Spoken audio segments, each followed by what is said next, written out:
एक मयान में दो तलवारें नहीं रह सकती। यह मुहावरा आज एशिया पे एकदम सटीक बैठता है, क्योंकि यहाँ दो महाशक्तियाँ भारत और चाइना आमने सामने हैं। जहाँ चाइना अपनी इकोनॉमी और इंडस्ट्री की वजह से आज ताकतवर बनता जा रहा है, वहीं भारत भी अपनी डिप्लोमेसी और मैन पावर के चलते विश्व गुरु बनने के सपने देख रहा है। हालांकि दोनों देशों के पास ही फ्यूचर का वर्ल्ड लीडर बनने की काबिलियत है, पर इसी चीज के चलते दोनों देशों के संबंध भी अच्छे नहीं हैं, जिसकी वजह से आज दोनों देश एक दूसरे को डिप्लोमेटिकली और स्ट्रेटेजिकली घेरने की कोशिश कर रहे हैं, जिसके लिए चाइना इस्तेमाल कर रहा है अपनी स्ट्रिंग ऑफ पर्ल स्ट्रेटेजी और वहीं इंडिया इस्तेमाल कर रहा है नेकलेस ऑफ डायमंड स्ट्रेटेजी।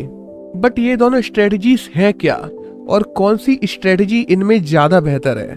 आइए यही जानने का प्रयास करते हैं।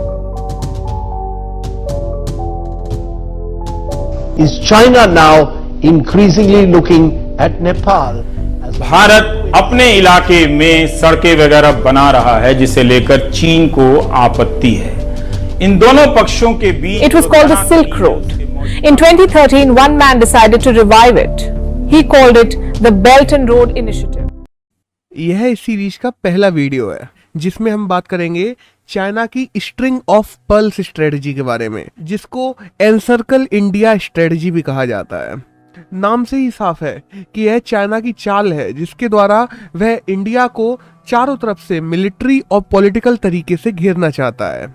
इंडियन ओशियन रीजन में चाइना अलग अलग देशों के साथ संबंध और समझौते बना रहा है, जिसके द्वारा उनके बंदरगाह को यूज करने की अनुमति ले सके, जिनमें कई जगह उन बंदरगाहों का यूज चाइना की नेवी भी कर सके, जिससे वॉर जैसी सिचुएशन में चाइना हिंद महासागर में इंडिया को आइसोलेट कर सके और बाहर से कोई देश इंडिया की मदद ना कर पाए। पहली बार 2004 में स्ट्रिंग ऑफ पर्ल्स नामक हाइपोथेसिस आई थी, जिसके द्वारा यह सामने आया था कि चाइना इंडियन ओशियन में एक कम्युनिकेशन और मिलिट्री नेटवर्क तैयार कर रहा है और इंडिया के आसपास के देशों के साथ ऐसे रिलेशन बना रहा है जिसको समय आने पर वह भारत के खिलाफ भी उपयोग कर सके। और यह पूरा नेटवर्क ये हॉर्न ऑफ अफ्रीका से लेकर चाइना के मेनलैंड पोर्ट तक फैला हुआ है। एक्सपर्ट्स की माने तो चाइना का बेल्ट रोड इनिशिएटिव यानी कि BRI प्रोजेक्ट और जो डेप ट्रैप पॉलिसी है, वह दोनों स्ट्रिंग ऑफ पर्ल्स के साथ में मिलके चाइना की एनसर्कलमेंट स्ट्रेटजी को बनाती हैं।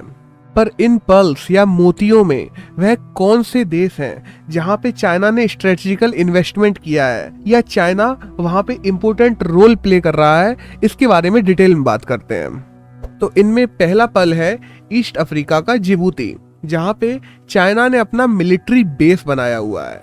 यह बेस 2017 में बनके तैयार हुआ था, जो कि बब एल मंदेब में बना हुआ है और यह गल्फ ऑफ एडन व रेड सी को सेपरेट करता है और ये जगह सुएज कैनाल को गार्ड भी करती है, इसीलिए यह दुनिया का बहुत ही क्रूशियल चोक पॉइंट भी कहा जाता है। चाइना का कहना है कि यहाँ पे सोमालियन बेस पायरेसी को खत्म करने के लिए चाइना ने अपना मिलिट्री बेस बनाया है। हालांकि अकेले चाइना का ही नहीं, यहाँ US, फ्रांस, जापान के भी बेस बन रखे हैं। बाकी जिबूती के अलावा चाइना का ईस्ट अफ्रीका में कोई भी ऑफिशियल बेस नहीं है। हालांकि कई ईस्ट अफ्रीकन देशों में चाइना की मैसिव प्रेजेंस देखी जा सकती है, क्योंकि ईस्ट अफ्रीका में काफी गरीब देश भी पाए जाते हैं जिनका चाइना बहुत ज्यादा फायदा उठाता है। चाइना ऐसे देशों में बहुत मैसिव इंफ्रा इन्वेस्टमेंट कर रहा है, जो कि चाइना की डेप ट्रैप्ड पॉलिसी के अंतर्गत आता है, जिससे कि देशों को चाइना के कर्ज तले दबाया जा सके और समय आने पर उन पे दबाव बनाकर उनको एक हथियार के रूप में यूज किया जा सके। CSIS यानी कि central for strategic and institute studies की एक रिपोर्ट के अनुसार चाइना तकरीबन 46 से ज्यादा सी पोर्टों को ईस्ट अफ्रीका में डेवलप कर रहा है, जिनमें से कुछ पोर्ट तो ड्यूअल यूज फैसिलिटी के भी हैं, जहां पे चाइना की मिलिट्री प्रेजेंस भी देखी गई है। इनमें प्रमुख पोर्टों में सूडान का पोर्ट सूडान और इरिट्रिया का पोर्ट मसावा भी है, जो कि रेड सी में है, व इन दोनों को ही चाइना बिल्ड कर रहा है।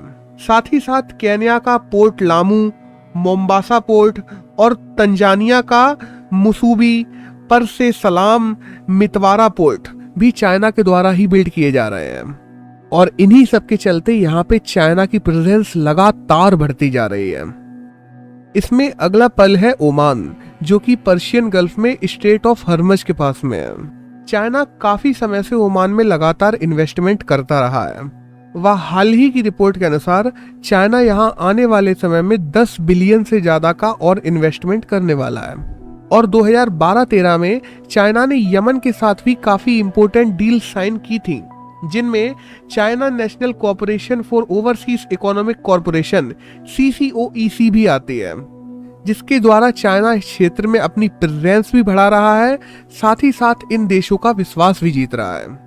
यहाँ China gas fired power plants भी बना रहा है, साथ ही साथ 2 नए कंटेनर पोर्ट्स भी एडेन और मोखा में तकरीबन $508 मिलियन के द्वारा चाइनीज ओन्ड कंपनीज बना रही हैं। इस क्षेत्र में ईरान भी एक मेन स्टेक होल्डर है, जिस पर हाल ही में लगे यूएस के सैंक्शंस के बाद यह नए पार्टनर के रूप में चाइना को देखता है।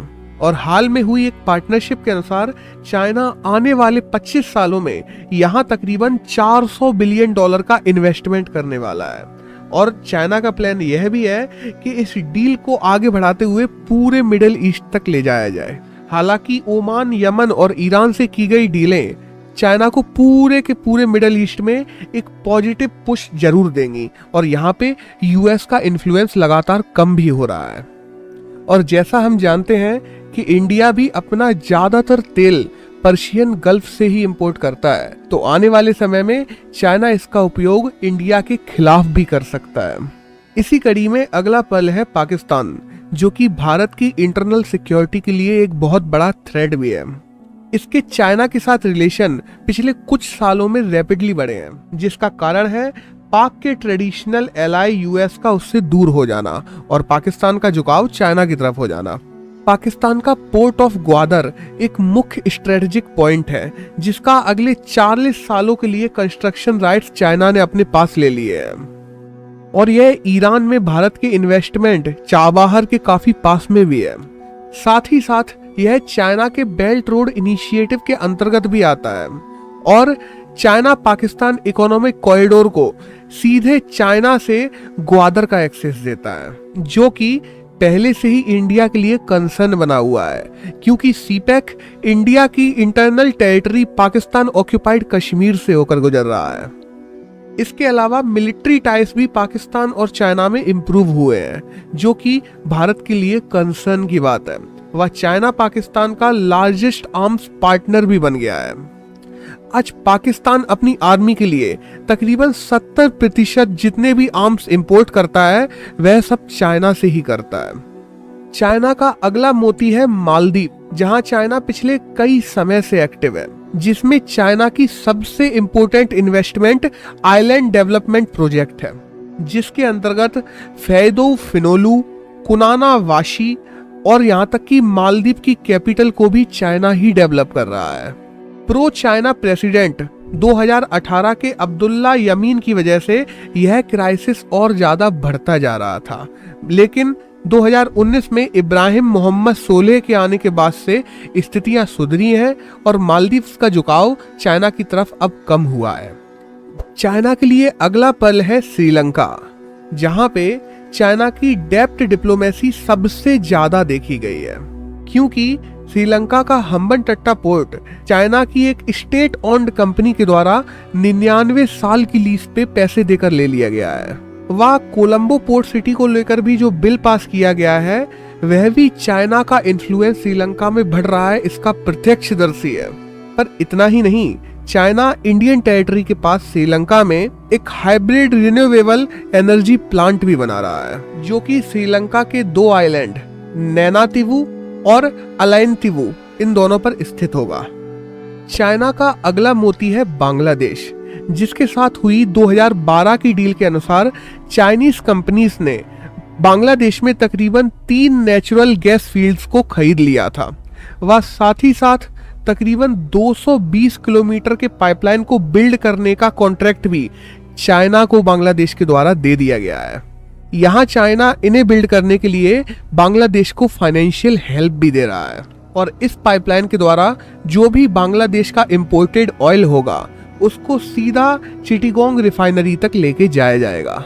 और इस पाइपलाइन के निर्माण के लिए बांग्लादेश ने 2 लार्जेस्ट सी पोर्ट चिटिगोंग और मोंगला चाइना को 2019 में ही दे दिए थे, तथा मोंगला को तो पूरी तरीके से चाइना ने ही डेवलप किया है। यहाँ पे इंडिया के लिए एक और कंसर्निंग प्लान है जो कि तिस्ता रिवर पे बनाया जा रहा है। तिस्ता रिवर का पानी हमेशा से ही बांग्लादेश और इंडिया के लिए विवाद का विषय रहा है और तिस्ता रिवर के ही पानी के फ्लो को मैनेज करने के लिए तकरीबन $1 बिलियन का लोन लेकर बांग्लादेश के द्वारा तिस्ता रिवर पर एक प्लांट बनाया जा रहा है।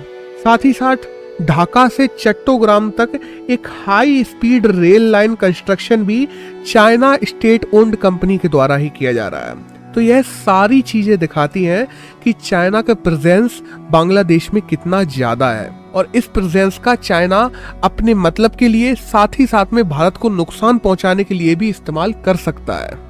इसी कड़ी में अगला पल है म्यांमार। म्यांमार चाइना का टॉप स्ट्रेटेजिक एसेट है। म्यांमार का ग्रेट कोको आइलैंड, जिसे मैरीटाइम असिस्टेंस व इलेक्ट्रॉनिक इंटेलिजेंस स्टेशन के रूप में भी यूज किया जाता है, यह बे ऑफ बंगाल में स्थित है। यहाँ चाइनीज आर्मी के द्वारा एक छोटा मिलिट्री बेस बनाया जा रहा है जो कि कोको आइलैंड के अलेक्जेंडर चैनल के पास होगा और जो इंडिया के अंडमान और निकोबार के काफी करीब है। हालांकि म्यांमार के द्वारा कोको आइलैंड 1994 से ही चाइना को लीज पे दे दिया गया था और तब से ही चाइना इसका लगातार इस्तेमाल कर रहा है। साथ ही साथ यह स्ट्रेट ऑफ मलक्का के पास भी है जो कि इस रीजन का एक मेजर चोकिंग पॉइंट है और जिसके द्वारा चाइना अपनी मलक्का डायलेमा की प्रॉब्लम को भी सॉल्व कर सकता है। साथ ही साथ इस नेवल बेस से चाइना भारत की मिसाइल लॉन्च फैसिलिटीज और मिलिट्री बेस पर निगरानी भी कर सकता है।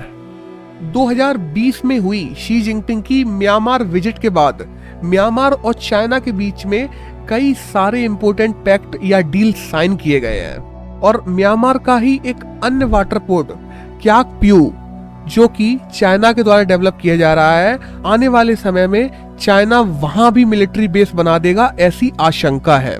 हालांकि जब से म्यांमार में मिलिट्री कूप हुई है उसके बाद में चाइना ने यूएन में मिलिट्री के लिए वीटो पावर तक का इस्तेमाल किया है, जो कि दिखाता है कि चाइना अपने स्ट्रेटेजिक इन्वेस्टमेंट्स को म्यांमार में बर्बाद नहीं होने देना चाहता और यह सारी चीजें म्यांमार को चाइना के लिए एक बहुत ही महत्वपूर्ण स्ट्रेटेजिक पार्टनर बना देती हैं इंडियन ओशियन में।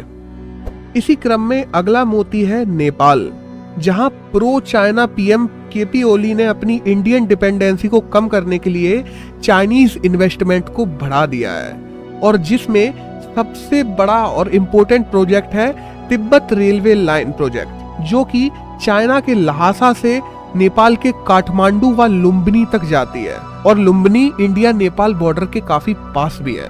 इसी के साथ साथ चाइना नेपाल में एक इंडस्ट्रियल पाथ भी बना रहा है जो कि नेपाल के ईस्टर्न झापा डिस्ट्रिक्ट में बन रहा है और जो नेपाल और चाइना को आपस में जोड़ने का भी काम करेगा। और अंत में यह सारी चीजें मिलकर चाइना की एनसर्कल पॉलिसी या पर्ल स्ट्रेटेजी को कंप्लीट करते हैं और यह स्ट्रेटेजी चाइना को पावर देती है कि वह इंडिया को चारों तरफ से मिलिट्रीली और पॉलिटिकली घेर सके और वॉर जैसी स्थितियों में चाइना को इंडिया के ऊपर हमेशा एक अपर हैंड पे रखे। और इन्हीं सबको देखते हुए इंडिया ने अपनी नेकलेस ऑफ डायमंड पॉलिसी का इजाद किया है, जिसके द्वारा इंडिया भी चाइना को चारों तरफ से स्ट्रेटेजिकली और पॉलिटिकली घेर रहा है, जिसके बारे में हम इस सीरीज के सेकंड वीडियो में बात करेंगे। धन्यवाद।